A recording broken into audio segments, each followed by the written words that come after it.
Hello everybody, and once again welcome back to Financeable YouTube channel. Today in this video I'm going to show you how you can place a one-click order in MetaTrader 4. So make sure you follow my step till the end.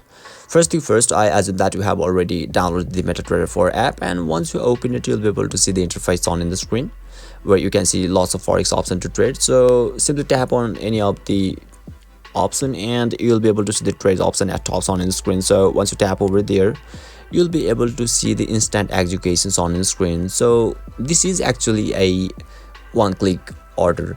So simply click on instant execution and finally set a stop loss and your take profit, and finally click on sell or buy, and you'll be able to place a one-click order successfully. So basically this is how you can place a one-click order in MetaTrader 4. And if you still encounter any issue during this process, feel free to leave a comment and I'll be happy to assist you.